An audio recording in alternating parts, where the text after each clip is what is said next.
Dumping yard అనేది గతంలో TDP ప్రభుత్వం ఉన్నప్పుడు ఇక్కడ డంపింగ్ యార్డ్ పెట్టింది.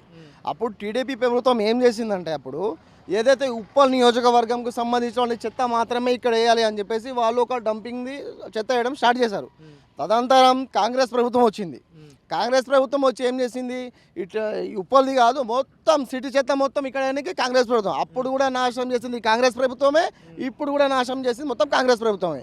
మళ్ళీ తీసుకొచ్చి మొత్తం అన్ని సిటీ చెత్త మొత్తం అప్పటి నుండి ఇక్కడే వస్తుంది. దాదాపు ప్రతిరోజు 7,000 టన్నుల చెత్త వస్తుంది ఇక్కడికి. అయితే ఇక చెత్త తెచ్చి ఇది గుట్టలుగా మొత్తం పెద్ద గుట్టకు పెరిగిపోయింది. మీరు వీడియోలో చూడొచ్చు, మొత్తం గుట్ట పెరిగిపోయింది. తర్వాత కాంగ్రెస్ ప్రభుత్వం ఇది ఫిక్స్ చేసినాక ఇప్పుడు దీన్ని కంప్లీట్గా తీయలేం. వాళ్ళు చెత్త వేయడమే తెలుసు. అప్పుడు కాంగ్రెస్ ప్రభుత్వం ఆ టైంలో రాజశేఖర రెడ్డి గారు, కిరణ్ కుమార్ రెడ్డి, రోషయ్య అధికారంలో ఉన్నప్పుడు దుర్గంధమైన స్మెల్ ఇక్కడ నుండి మీకు సైనిక్పురి దాకా గలీజ్ స్మెల్ వస్తుంది. ఇక్కడ నుండి మీ బోర్ వేస్తే ఎల్లో కలర్ వాటర్ వస్తాయి. మొత్తం ఇంత దరిద్రంగా ఉండే ఇక్కడ. అలాంటిది తర్వాత బీఆర్ఎస్ తెలంగాణ సాధించుకున్నాం. తర్వాత బీఆర్ఎస్ ప్రభుత్వం వచ్చింది. బీఆర్ఎస్ ప్రభుత్వం వచ్చినాక అప్పటి మా మున్సిపల్ శాఖ మంత్రి కేటీఆర్ గారు దీని మీద స్పెషల్గా చొరవ తీసుకుని శాస్త్రీయ పద్ధతిలో, ఆధునిక పద్ధతిలో దీన్ని కంప్లీట్గా కింద పైన ఎంత ఉందో కింద అంతా భూగర్భ జలాలు ఖరాబ్ అయినాయి. ఎక్కడ ఈ సరౌండింగ్స్లో ఎక్కడ మీరు బోర్ వేసినా కానీ కంపల్సరీ ఎల్లో వాటర్ వస్తాయి.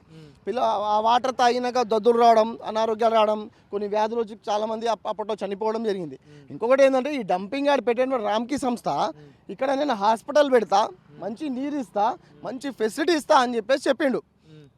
అది మాటకే పరిమితమైనవి, ఆయన ఏం అమలు చేయలేదు. సమస్యలని బీఆర్ఎస్ ప్రభుత్వ హయాంలో కూడా ఉన్నాయి కదా, ఇప్పుడు కొత్తగా ఎందుకు ఇవన్నీ గలమెత్తుతున్నారు మీరు బీఆర్ఎస్ పార్టీ నుంచి? ఇప్పుడు ఇది జిహెచ్ఎంసీలో కలిపారు. ఇప్పుడు మనకు 300 వార్డుల డివిజన్లు కొత్తగా చేశారు కదా, జిహెచ్ఎంసీలో కలిపారు. ఇది జిహెచ్ఎంసీ ఇప్పుడు చెత్త మొత్తం సిటీ నుంచి అంతా చెత్త మోసేటువంటి జవహర్ నగర్ని కూడా అందరు తీసుకొచ్చి దీన్ని కూడా జిహెచ్ఎంసీ కలిపారు. మరి ఇక్కడ జిహెచ్ఎంసీ సికింద్రాబాద్ ఉన్నట్టు అభివృద్ధి ఉందా? ఇప్పుడు మన హైదరాబాద్లో జిహెచ్ఎంసీ వార్డు ఎట్లుంటే అట్లా అభివృద్ధి ఉందా? లేదు. ఇలాంటి వాడిని ఎందుకు కలిపారని చెప్పి మల్లారెడ్డి గారు అడిగారు. గుడ్ క్వశ్చన్, చాలా మంచిగా అడిగారు.